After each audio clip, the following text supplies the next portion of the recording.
അമ്മയോടൊപ്പം മൂന്നാം ദിനം. ഇന്ന് നമ്മൾ ചിന്തിക്കുന്നത് blessed virgin Mary, the humble servant of God. ദൈവത്തിൻ്റെ വിനീത ദാസിയായ പരിശുദ്ധ കന്യകാമറിയം. അവളുടെ ഈ മനോഭാവം വളരെ പ്രധാനപ്പെട്ടതാണ് പ്രിയപ്പെട്ടവരെ. ദൈവത്തിൻ്റെ ദാസിയാകുവാനായിട്ട് അവൾ തന്നെ വിട്ടുകൊടുക്കുകയാണ്.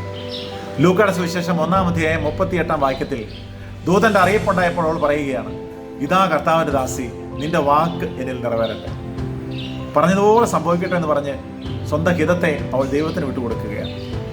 പ്രിയം നിറഞ്ഞവരെ, നമ്മുടെയൊക്കെ ജീവിതത്തിൽ ദൈവം ഇടപെടണമെങ്കിൽ നമ്മുടെ മനസ്സ് നമ്മൾ ദൈവത്തിന് കൊടുക്കണം. നമ്മുടെ ഹിതം നമ്മൾ ദൈവത്തിന് വിട്ടുകൊടുക്കണം. എൻ്റെ ഹിതമല്ല, നിൻ്റെ ഹിതം എൻ്റെ ജീവിതത്തിൽ നിറവേറട്ടെ എന്ന് നമ്മൾ പ്രാർത്ഥിക്കുകയും അതിനനുസരിച്ച് ജീവിതത്തെ ക്രമപ്പെടുത്തുകയും ചെയ്യണം. പരിശുദ്ധ കന്യകാമറിയം അവളുടെ ഹിതത്തെ ദൈവത്തിന് വിട്ടുകൊടുത്തപ്പോൾ അവൾക്ക് ദൈവത്തിൻ്റെ അമ്മയായി തീരുവാനുള്ള കൃപ ലഭിച്ചു.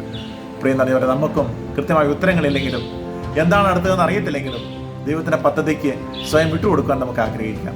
പരിശുദ്ധ കന്യകാമറിയത്തെ പോലെ behold the handmade of the Lord എന്ന മനോഭാവം നമുക്കും കാത്തു സൂക്ഷിക്കാം. അപ്പോൾ നമ്മുടെ ജീവിതത്തിലും ദൈവം ഇടപെടും. അത് നമുക്ക് അനുഗ്രഹമായി തീരും. ആമേൻ.